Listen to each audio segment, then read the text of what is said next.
তো প্রিয় শিক্ষার্থীরা, আশা করি সবাই ভালো আছো। আজকে আমরা আলোচনা করব সিকান্দার আবু জাফরের কবিতা নিয়ে। 1947 পরবর্তী কবিদের ভিতরে বাংলাদেশের কবিদের মধ্যে সিকান্দার আবু জাফর অন্যতম। তো আহ আমাদের যে প্রগতিশীল যে সাহিত্য চর্চার একটা বিষয় আছে, হ্যাঁ, যে এবং সেই প্রগতিশীল সাহিত্যটা যে বিকাশ লাভ করেছে, সেখানে সিকান্দার আবু জাফরের অবদানটা কিন্তু অনেক বেশি। তো তিনি সমকাল পত্রিকার সম্পাদক ছিলেন। হুম। তো সেখানে অনেক দিন পর্যন্ত তোমার সম্পাদক হিসেবে দায়িত্ব পালন করেছেন। এবং সেই দায়িত্ব পালনকালে তিনি খুব নিষ্ঠার সাথে নতুন লেখকদেরকে তুলে আনার চেষ্টা করেছেন। মানসম্পন্ন লেখা ছাপিয়েছেন। এবং কখনোই মানে মানসম্পন্ন লেখার সাথে নিজেকে কি করে নাই, আপোস করেননি। ওকে। তো এজন্য একটা সময় সমকাল পত্রিকাটা উদীয়মান লেখকদের কাছে বা ভালো ভালো লেখকদের কাছে একটা নির্ভরতার প্রতীক হয়ে দাঁড়িয়েছিল। তো তিনি সিকান্দার আবু জাফর একটু ছিলেন অন্যতম একজন একটু মেজাজি। হুম। তো এমন মেজাজ ছিল যে সে একবার তার কাছ থেকে একজনের টাকা ধার নিয়েছিল। হ্যাঁ। তো টাকা ধার নিয়েছিল, পরে সে তাকে রাস্তায় পিটাইছিল। ওকে। তো এরকম ছিল তার মেজাজ। তো আমরা আসলে দেখি বিশেষ করে যে আমাদের গুণী মানুষগুলোর ভিতরে কিছু খ্যাপাটে স্বভাব থাকে। হুম। একটু খ্যাপা প্রকৃতির না হলে গুণী হওয়া যায় না। খুব শান্তশিষ্ট লেজ বিশিষ্ট মানুষ কিন্তু কি গুণী হতে পারে না। তার ভিতরে একটা খ্যাপামি থাকবে। তুমি যদি রবীন্দ্রনাথকেও যদি মনে করো যে তিনি খুব আহ শান্তশিষ্ট ছিলেন, তাহলে ভুল। ওনারও কিন্তু খ্যাপামি কম ছিল না। ওকে। খ্যাপামি বলতে কি বোঝাচ্ছি আমি, যেটা সেটা হলো যে আহ মানে একটু কোনো কাজ করার পেছনে লেগে থাকা, হ্যাঁ, একটা ফোকাস ইয়ে থাকা, বা সে নীতি নৈতিকতার কাছে আহ অনৈতিক ইয়ার কাছে নিজেকে বিসর্জন না করা। হ্যাঁ। এরকম মানে নিজের সিদ্ধান্তের উপর অটল থাকার যে একটা ব্যাপার। হুম। সেই নিজের চিন্তাধারা অনুযায়ী চলার যে একটা ব্যাপার। হুম। সেটাই কিন্তু আমরা দেখি। তো আজকে আমাদের মূল আলোচনার বিষয় হলো যে সিকান্দার আবু জাফরের কবিতায় সংগ্রামী চেতনা। খেয়াল করো, আমরা শুধু এখানে তার কবিতা আলোচনা করতেছি না, আমরা আলোচনা করব তার কি সংগ্রামী চেতনাটাকে আলোচনা করব। আমাদের চেতনাটা কি? চেতনা বলতে গেলে আমরা যদি চেতনাকে হিসাব করি, চেতনা হচ্ছে আমাদের মনে যে বিষয়টা আমাদেরকে অনুপ্রেরণা দেয়, আমাদের মনে যে বিষয়টা আমাদেরকে উজ্জীবিত রাখে, আমাদের মনে যে বিষয়টি আমাদের সাবকনসিয়াস মাইন্ডেও কি করে প্রভাব ফেলে, সেটাই হচ্ছে আমাদের চেতনা। তো সেদিন আমি কাকে যেন কথা প্রসঙ্গে বলতেছিলাম যে আওয়ামী লীগ সরকার এই এই যে জেনারেশনটাকে এত বেশি মুক্তিযুদ্ধের চেতনা শিখাইছে যে তারা মুক্তিযুদ্ধের চেতনা তাদের জন্য হিতে বিপরীত হয়ে গেছে। ওকে। তার মানে এই পোলাপান মুক্তিযুদ্ধের চেতনা উজ্জীবিত হয়ে কিন্তু ফ্যাসিবাদী সরকারের পতন করে ফেলছে। আওয়ামী লীগ তো আর আওয়ামী লীগ সেই 71-এর আওয়ামী লীগ নাই। আছে? বলতে পারবো সেই 71-এর আওয়ামী লীগ আছে কিনা? কখনোই না। হ্যাঁ। 71 সালে যে বা ইয়েতে যখন 48-এ যখন আওয়ামী লীগ প্রতিষ্ঠিত হলো, সেই সময় যে একটা দেশ গঠনের যে আওয়ামী লীগ ছিল, আমাদের ভাসানী ছিল আহ সভাপতি, শেখ বঙ্গবন্ধু শেখ মুজিবুর রহমান ছিল সম্পাদক। হ্যাঁ। এই যে যে তাজউদ্দিন আহমেদ, তারা যে দেশ গঠনমূলক কাজ করে গেছে, তারা সারা জীবন উৎসর্গ করে গেছে দেশের জন্য, দশের জন্য। কিন্তু আমরা এখন এসে দেখলাম যে আওয়ামী লীগ সরকার এসে, বিশেষ করে এই টার্মে 16 বছরের টার্মে, তারা একটা বিশাল কি দুর্নীতি, আমরা শুধু এখন দুর্নীতির খবর দেখতেছি। সেদিন যদি একটা নিউজ দেখলাম যে স্বরাষ্ট্রমন্ত্রী শুধু কাউরান বাজার থেকে প্রতিদিন 1.5 কোটি টাকা তুলতো, শুধু কাউরান বাজার থেকে। তো আমার কাছে একটা জিনিস যদি একটা কারওয়ান বাজার থেকে 1.5 কোটি টাকা প্রতিদিন তুলতো, তাহলে সারা দেশ থেকে সে কত টাকা তুলছে, তাই না? তো এইভাবে যখন দুর্নীতি বা এরকম হয়, তখন কিন্তু ইয়া হয় না, টিকে থাকে না। এই যে আরেকটা জিনিস দেখো, আমি একটা জিনিস জেনে আশ্চর্য হয়ে গেছি যে বর্তমান যে বিচারপতি নিয়োগ দিল কয়েকদিন আগে, তার আগে যিনি ছিল আওয়ামী লীগ সরকারের সর্বশেষ বিচারপতি যিনি ছিলেন, উনি নাকি ঢাকার এক ধানমন্ডির একটা ল কলেজ থেকে পাশ করা একজন ব্যক্তি। তিনি হয়ে গেছেন আমাদের বাংলাদেশের বিচারপতি। তোমরা অন্যভাবে নিও না, যে তুমি বলো যে তোমরা একটা লোক যে আহ, আহ, উন্মুক্ত থেকে পাশ করছে, হ্যাঁ, তার পড়ালেখার মান, আর তোমরা যারা জাতীয় বিশ্ববিদ্যালয় থেকে পাশ করে বের হচ্ছ, তার পড়ালেখার মান কি এক হবে? না স্যার। আবার তোমাদের পড়ালেখার মান আর ঢাকা ইউনিভার্সিটি, চিটাগং ইউনিভার্সিটি থেকে যারা পাশ করে বের হবে, তাদের লেখাপড়ার মান কি এক হবে?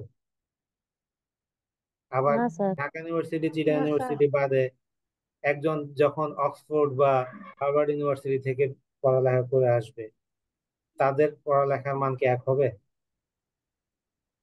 তো এখন যিনি না স্যার। যাকে নিয়োগ দেওয়া হয়েছে, সে উনি ঢাকা ইউনিভার্সিটি থেকে তোমার আহ, ইয়েতে মানে এলএলবি তে বা আইন ইয়ে থেকে অনার্স মাস্টার্সে ফার্স্ট ক্লাস ফার্স্ট। এরপরে সে অক্সফোর্ড ইউনিভার্সিটির ওখানে জুরিসপ্রুডেন্সের উপরে সে মাস্টার্স করছে। তারপর আরেকটা ইউনিভার্সিটি থেকে পিএইচডি ডিগ্রি নিছে আমেরিকার আরেকটা ইউনিভার্সিটি। তো এই যে যে একটা ব্যাপার আমরা দেখি যে আমরা যোগ্য লোককে যোগ্য জায়গায় বসাইনি বলেই কিন্তু আমাদের দেশে এরকম অবস্থা হয়ে গেছে। আমরা এই যে আওয়ামী লীগের যে সরকারের যে মন্ত্রীগুলো ছিল, they were nothing but a joker. তাদের কথাবার্তা শুনে জোকার ছাড়া আর কিছু মনে হয়নি আমার কাছে। বিলিভ মি অর নট, আমরা সরকারি চাকরি করি, বিশ্বাস করবো না, তোমরা তো অনেকে মনে করবো যে আমরা অনেক আরামে আছি। হ্যাঁ, সবচেয়ে বেশি কষ্টটা কি জানো? মুখ ফুটে কিছু বলতে পারি না। মুখ দিয়ে অনেক কথা আসে, কিছু বলতে পারি না, কিছু ভাব প্রকাশ করতে পারি না। এই যে যে বুকের ভিতরে কথাটা জমে যায়, এটার যে একটা কষ্ট, এটা আসলে বলে বোঝানো যায় না। তো যাই হোক, আমরা সিকান্দার আবু জাফরের সেই সংগ্রামী চেতনা নিয়েই আজকে আলোচনা করব।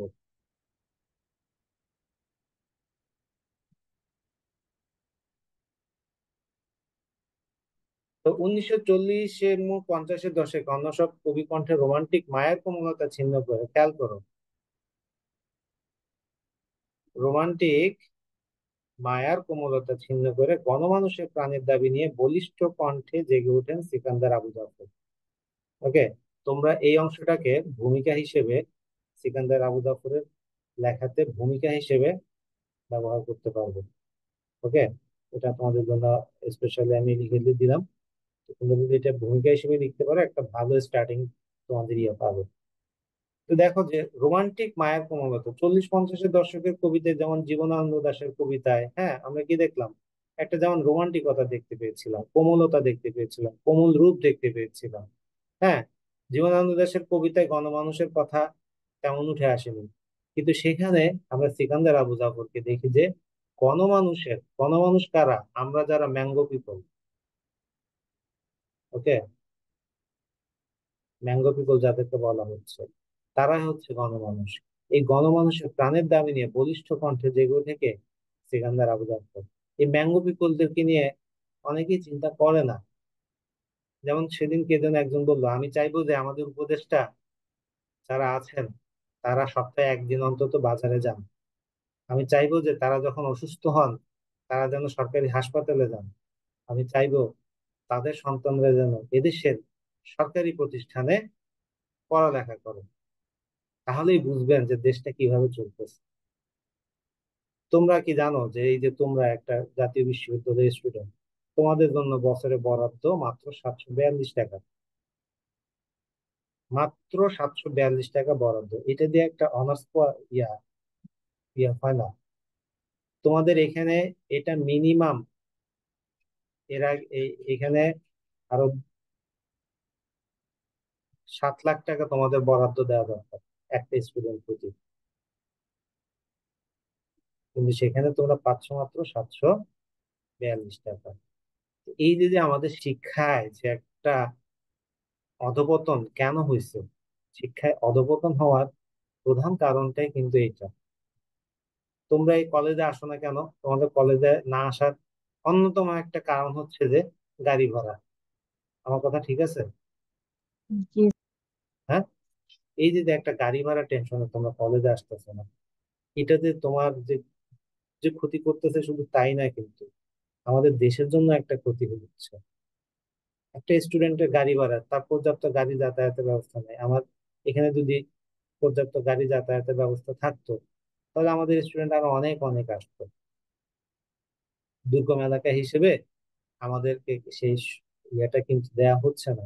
ঢাকা চিটাগাং তুমি 5 টাকা 10 টাকা দিয়ে যত দূর যেতে পারবা, বান্দরবানে তোমার সেই সেম দূরত্ব যেতে গেলে 200 টাকা চলে যাবে। তোমার ক্যারিয়ার থেকে একবার আসতে গেলে যাইতে গেলে 200 টাকা এমনি পকেট থেকে চলে যায়। তো এই যে যে ব্যাপারগুলো, সাধারণ মানুষের কথা কেউ ভাবে না, সাধারণ মানুষের কথা কেউ বলে না। এই গণমানুষের কথা যে কবি বলে তারাই হয় মহিমান্বিত। সিকান্দার আবু জাফর ছিলেন ঠিক তেমনই একজন কবি। তো তার কবিতারে 1950-এর দশকে বাঙালি মানুষে যে সাংস্কৃতিক জাগরণ তৈরি হয় তার প্রতিফলন দেখা যায় সিকান্দার আবু জাফরের কবিতায়। সাংস্কৃতিক জাগরণ বলতে কি বোঝাচ্ছে? এই যে যে আমরা সাংস্কৃতিক জাগরণ, যেমন আমরা এখন সাংস্কৃতিক একটা জাগরণ আমাদের হচ্ছে, কেমন যেন সবকিছু মিলে যাচ্ছে, বুঝছো? এই জন্য আলোচনা করতেছি। আমাদের এখন একটা সাংস্কৃতিক জাগরণ হয়েছে, যেমন আমরা হিন্দু মুসলিম সবাই, হিন্দু মুসলিম বৌদ্ধ খ্রিস্টান পাহাড়ি বাঙালি সবাই এক, তাই না? এই যে যে আমাদের সবার ভিতরে শারমিন আক্তার কি 4th ইয়ারে? জি স্যার। এই যে যে আমাদের ভিতরে যে একটা এখন একটা আমরা বুঝতে পারতেছি যে আমরা সবাই মিলে বাংলাদেশি, এটা কিন্তু আজকে থেকে 20 বছর আগেও অনেকে বুঝতে চাইতো না। আমরা, হ্যাঁ, এখন কিন্তু এটা বুঝতে পারতেছে। ওকে, আজকে থেকে আহ, অনেকেই আগেও কি হইতো যে তোমার আজকে থেকে 20 বছর আগেও আমরা এমন দেখছি যে হিন্দু যারা ছিল তারা মানে আওয়ামী লীগের ড্যাম সাপোর্টার, মানে তারা একদম এখান থেকে তারা চিন্তাই করতে পারে না যে আওয়ামী লীগ ছাড়া অন্য কোনো রাজনৈতিক দল তারা করতে পারে। কিন্তু এখন কিন্তু 20 বছর পরে চেঞ্জ আসছে। ওকে, হিন্দু হইলেই কিন্তু যে সে আওয়ামী লীগ করে এমন না। ওই যে আমরা একটা জোকস বলতাম তখন আমাদের সময় যে বিএনপি নেতা আছে না গয়েশ্বর চন্দ্র, নাম শুনছো? না সেই, স্যার। তো যাই হোক, বিএনপির একজন বড় নেতা আছে গয়েশ্বর চন্দ্র। আমরা বলতাম যে আচ্ছা এই গয়েশ্বর চন্দ্র কি সত্যি সত্যি বিএনপি করে না সে আওয়ামী লীগ করে? তো কিন্তু এখন দেখো এই যে যে একটা এখন আমাদের যে একটা বিশাল যে একটা বিপ্লব হয়ে গেল, সেই বিপ্লবের পরে আমরা যে জেনারেশনকে দেখতে পেলাম, সেখানে দেখতে পেলাম যে না, এখানে কিন্তু সেইটা থেকে বের হয়ে আসছে তারা। ওকে, তারা যেমন আমরা এখন যেমন এই এই যে আহ, হিন্দু মুসলিম বাঙালি পাহাড়ি বৌদ্ধ খ্রিস্টান সবাই মিলে আমরা বাংলাদেশি হিসেবে নিজেদেরকে আত্মপ্রতিষ্ঠিত করার চেষ্টা করে যাচ্ছি, সেটা হচ্ছে একটা নতুন সাংস্কৃতিক জাগরণ। এই সাংস্কৃতিক জাগরণটাই 1950-এর দশকে চেয়েছিল সিকান্দার আবু বাকর। তো তার উচ্চারণে জেগে ওঠে বিশাল সংখ্যক মানুষ, তাদের মধ্যে আর কোনো বিভাজন রেখা নাই, সবাইকে একত্রিত করার এক মহান শক্তি ছিল এই সিকান্দার আবু জাফরের কবিতায়। তো আমরা সিকান্দার আবু জাফরের কবিতায় আরো দেখি যে কি বিক্ষোভ বিদ্রোহ স্বাধীনতার আকাঙ্ক্ষায় আত্মবিশ্বাসী কবি কখনো প্রত্যক্ষ উচ্চারণে, কখনো রূপকের অন্তরালে আক্রমণ করেছেন সাম্রাজ্যবাদী শক্তিকে। এই সাম্রাজ্যবাদী শক্তিকে আমরা দেখি যে তখন 1940 এবং আহ, যে 50-এর দশক, এই সময় আমরা দ্বিতীয় বিশ্বযুদ্ধের একটা ডামাডোল কিন্তু কি বা পৃথিবী জুড়ে কি ছিল, চলমান ছিল। এই সাম্রাজ্যবাদী শক্তি হচ্ছে যে সেই আমেরিকা ইংল্যান্ডের মতো যারা আছে, যারা অন্য দেশ দখল করার চিন্তা ভাবনা করতেছে, তাদেরকে বলা হয় সাম্রাজ্যবাদী শক্তি। তো এখনো সাম্রাজ্যবাদী শক্তি কিন্তু টিকে আছে। তারা এখন কিন্তু আর আগের মতো দেশ দখল করে নেয় না, এখন কিন্তু দেশটা দখল করে অন্যভাবে। যেমন একটু উদাহরণ দাও তো।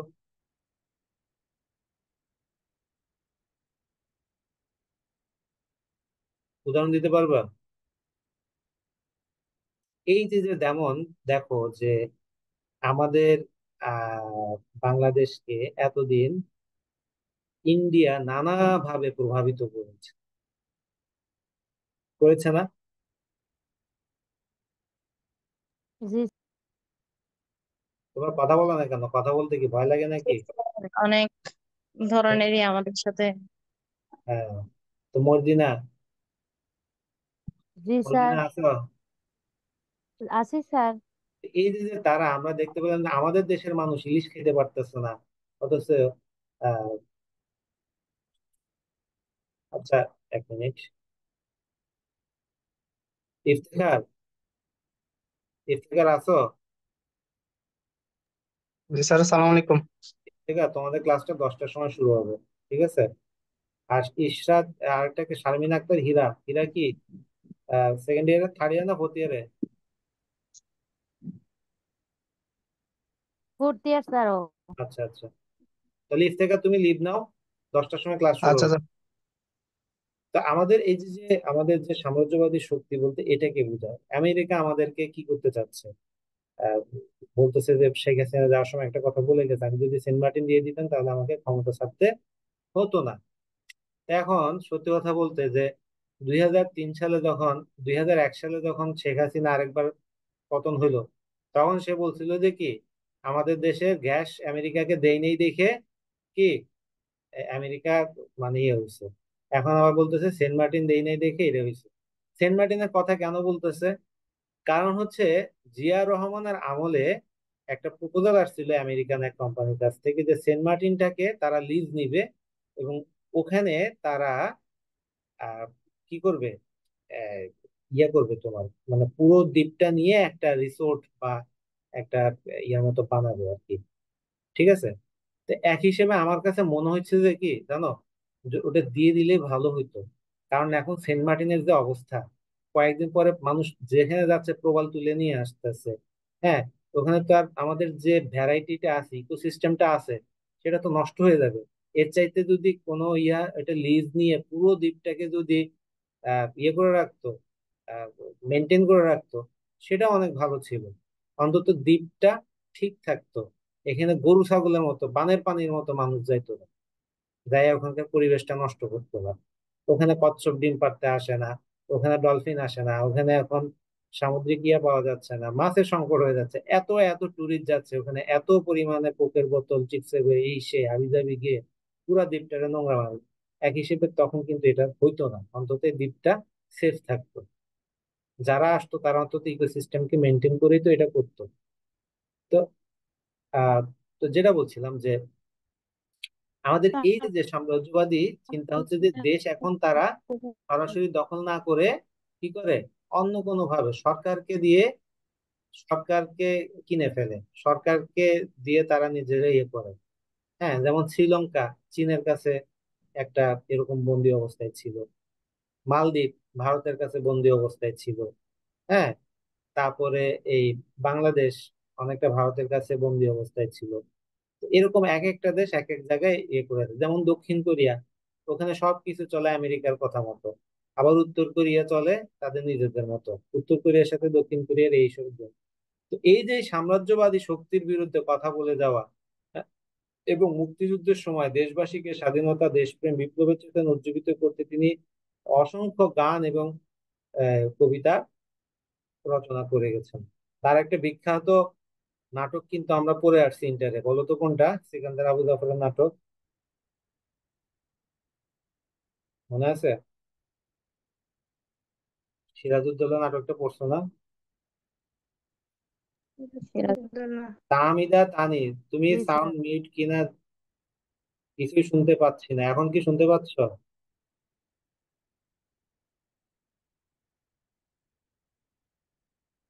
স্যার আমি শুনতে পাচ্ছি, হীরা শুনতে পাচ্ছে না বললো। তাহলে এটা স্যার। অনেক সমস্যা, যদি সমস্যা হতো আমার এখানে, যদি সমস্যা হতো তোমরা সবাই ডিস্টার্ব করতো। জি স্যার। তা আমরা বিষয়বস্তু অনুসারে সিকান্দার আবু জাফরের কবিতাকে আমরা চার ভাগে ভাগ করতে পারি। একটা হচ্ছে সাম্রাজ্যবাদ বিরোধী এবং আশাবাদের কবিতা, সমাজ সচেতনতামূলক কবিতা, ব্যঙ্গ কবিতা এবং প্রেম বিষয়ক কবিতা। তোমরা কিন্তু এই জিনিসগুলো ভালো করে মুখস্থ করবা, ঠিক আছে? আর আর ওগুলো কবিতার কথা টথা এগুলো তোমরা এমনিতে পরীক্ষার হলে বানায় বানায় লিখতে পারবা, মানে জাস্ট থিম ধরে লিখে দিতে পারবে। কিন্তু তোমাকে টু দা পয়েন্ট লিখতে হবে এইসব জিনিসগুলো। এইসব জিনিসগুলো যত বেশি লিখবা তত বেশি ভালো মার্কস তুমি ক্যারি করতে পারবে। বুঝে গেছে? তো আমরা জি স্যার। প্রথমেই দেখি যে তার চার ভাগে ভাগ করা যায় তার কবিতার ইয়েগুলোকে: সাম্রাজ্যবাদ বিরোধী, সমাজ সচেতনতামূলক, ব্যঙ্গ কবিতা এবং প্রেম বিষয়ক কবিতা। সাম্রাজ্যবাদ বিরোধী আমরা তো দেখলাম, আশাবাদের কথা দেখলাম। সমাজ সচেতনমূলক, সমাজের যে নানা ধরনের সমস্যা আছে সেসব বিষয় নিয়ে তিনি লিখেছেন। হ্যাঁ। তো কবিতা কিন্তু অনেক বেশি ছিল না, কিন্তু বৈচিত্র্য দেখো, এই একটা ক্যাটাগরিতে শুধু কবিতা লিখে যান নাই।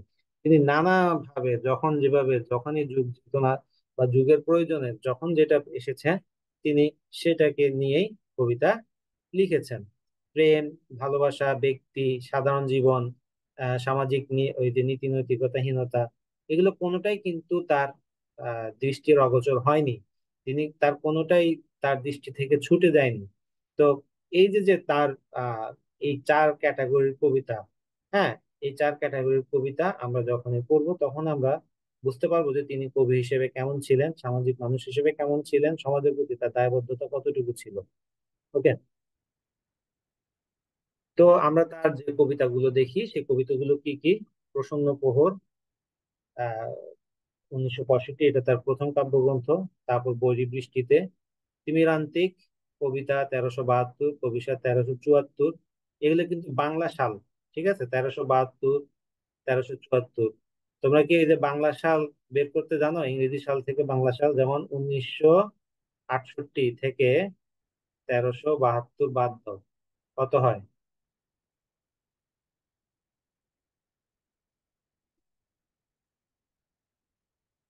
596। এই 596 যদি বাংলা সনের সাথে যোগ করো তাহলে ইংরেজি সন পাবা। আর ইংরেজি সন থেকে যদি 596 মাইনাস করে দাও তাহলে বাংলা সন পাবে। বুঝা গেছে? তো এখন দেখো আমরা এখানে দেখি যে কবিতা 1374, 1971। এই তো তারপর বৃশ্চিক লগ্ন, বাংলা ছাড়ো, 1972। আমরা এই কবিতাগুলোর আলোকে যদি আমরা একটু আলোচনা করি, প্রথমে আসে আমাদের প্রসন্ন প্রহর। আমাদের প্রসন্ন প্রহর কবিতার মূল বিষয়বস্তু ছিল যে তোমার যে কি আহ এটা তার প্রথম কাব্যগ্রন্থ। তো এখানে তিনি মানে যেটা আলোচনা করতে চেয়েছেন যে আহ, সমসাময়িক সমাজ, হ্যাঁ, এবং যে আমাদের রাষ্ট্র যে একটা বিষয় আছে, সেই বিষয়টাকে কেন্দ্র করে তিনি এখানে আহ ইয়ে করেছেন। এবং তার এই কবিতার প্রথম দিকে আমরা দেখি যে যে সাম্রাজ্য, হ্যাঁ, সাম্রাজ্যবাদের বিরুদ্ধে তার যে বলিষ্ঠ কণ্ঠস্বরটা আমরা এই কবিতাতে আমরা দেখি। তো তিনি এখানে এই সাম্রাজ্যবাদী শাসক যারা আছে তাদের বিরুদ্ধে বিদ্রোহ ঘোষণা করেছেন এবং একটা সংগ্রামী চেতনার একটা প্রকাশ তিনি এখানে করেছেন। এরকম সাম্রাজ্যবাদী বিরুদ্ধ চিন্তা আমরা এর আগে কাজী নজরুল ইসলামের মধ্যে দেখতে পেয়েছিলাম। এই কাজী নজরুল ইসলাম ছাড়া আর কেউ সাম্রাজ্যবাদের বিরুদ্ধে এরকম স্ট্রংলি, হ্যাঁ, কথা কিন্তু বলেনি। ওকে। তো আমরা ওই যে পড়েছিলাম প্রথমে যে রোমান্টিকতা, হ্যাঁ, এবং ইয়ে থেকে বের হয়ে এসে যে বিরুদ্ধবাদ, হ্যাঁ, এই যে যে কথাগুলো বলা, সেটাই তিনি আমরা প্রথম কাব্যগ্রন্থ প্রসন্ন প্রহরে দেখতে পাই। তার দ্বিতীয় কাব্যগ্রন্থ যে বৈরী বৃষ্টিতে, এখানেও তার এই সাম্রাজ্যবাদী চিন্তাটা আরো স্ট্রং হয়েছে, আরো শক্তিশালী হয়েছে। এখানে মানুষের প্রতি যে মানুষের বঞ্চনা, এইসব জিনিস দেখে তিনি বেদনাহত হয়েছেন। তিনি এখানে তিনি ওই যে যে ব্যঙ্গ করেছেন বা বিদ্রূপ করেছেন এগুলো দেখে। ওকে। তার তিমিরান্তিক কবিতার আহ যদি আমরা আলোচনা করি, তিমিরান্তিকের এখানেও সেই একই বিষয়টা চলে আসছে। তারপর তার কবিতা 1372, 1372-এ তার যে সংগ্রামী চেতনা। ওকে। আমরা যেহেতু তার সংগ্রামী চেতনা আলোচনা করতেছি, তার সংগ্রামী চেতনাটা এখানে স্পষ্টভাবে প্রকাশিত হয়েছে। আমাদের জাতীয় জীবনে যে শোষণ, বঞ্চনা, নিপীড়ন, অত্যাচার, অবিচার চলে, এসবের বিরুদ্ধে কবি এখানে কলম ধরেছেন।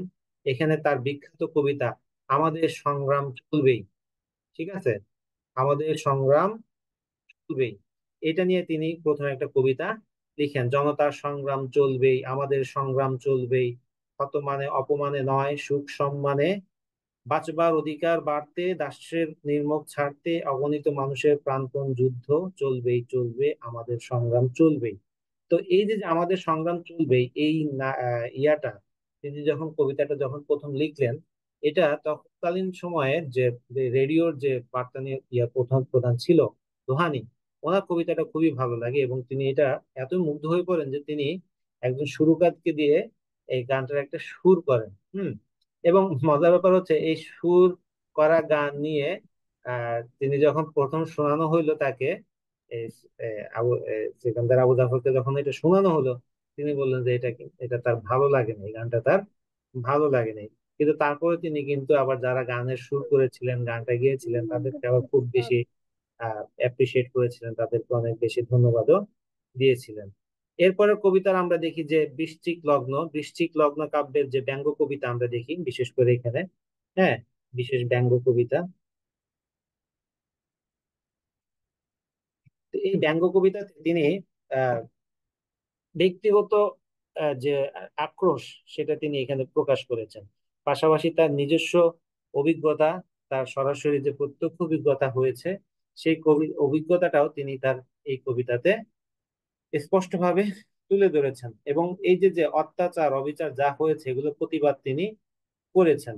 তো এবং সমাজের যে অসঙ্গতি গুলো আছে, নানা ধরনের অসঙ্গতি আমরা দেখি, হ্যাঁ, সেই অসঙ্গতি গুলোকে তিনি এখানে আহ স্পষ্টভাবে তুলে ধরার চেষ্টা করছেন। তার সর্বশেষ এবং বলা যায় যে এই কাপ বাংলা ছাড়ো, এটাই তাকে আহ, মানে বেশি প্রায় পপুলারিটি দিয়েছিল।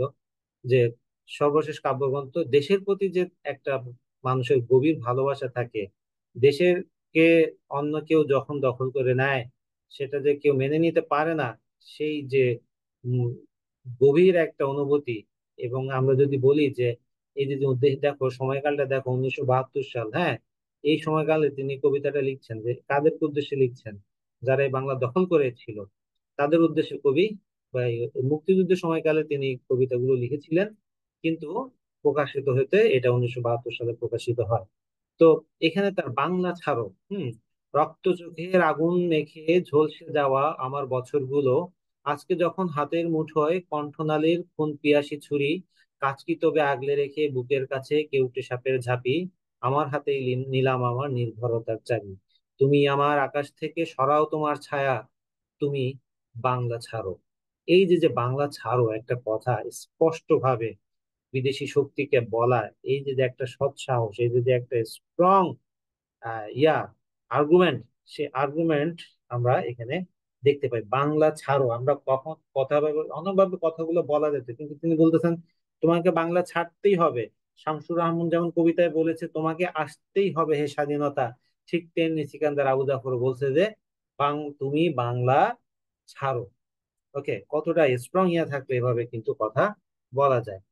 তো সিকান্দার আবু জাফরের আমরা যদি দেখি যে তিনি একজন স্বপ্নমান কবি এবং সম্পাদক, কবিতার মতো তিনি একটা বিশুদ্ধ বাংলাদেশ, হ্যাঁ, কবিতার মতো তিনি একটা কি বিশুদ্ধ বাংলাদেশ প্রত্যাশা করেছেন। কি করো, কবিতা কেমনে বিশুদ্ধ হয়? কবিতায় ছন্দের মিল থাকতে হবে, শব্দের সামঞ্জস্য থাকতে হবে, তোমার ভাব বা রসের ইয়ে থাকতে হবে, অনেকগুলো বিষয় মিলে তারপরে কিন্তু একটা কবিতা কবিতা হয়ে উঠে। এই কারণে জীবনানন্দ দাশ বলছে যে সবাই কবি না, কিন্তু কেউ কেউ কবি। কবিতা সবাই লিখতে পারে না। মাইকেল মধুসূদন দত্তের আগে অনেকেই নাটক লেখার চেষ্টা করেছিল, কবিতা লেখার চেষ্টা করেছিল বাংলা, কিন্তু মাইকেল মধুসূদন দত্তের মতো পারফেক্ট করে আর কেউ কবিতা লিখতে পারেনি। ওকে, আমরা বিখ্যাত যত কবি দেখি তারা সবাই ছিল কি পারফেক্ট। আমরা যদি কাজী নজরুল ইসলামের বলি, বলবীর বল উন্নত মম শির, শির নিহারি নত শির ওই শিখর হিমাদ্রির, এই যে কবিতা যখনই আমরা পড়ি আমাদের ভিতরে যে আলোড়নটা আসে, এটা পারফেক্ট না হলে কখনোই আসতো না। আমরা যত ক্লাসিক্যাল কবিতা দেখবো সবগুলোই বিশুদ্ধ।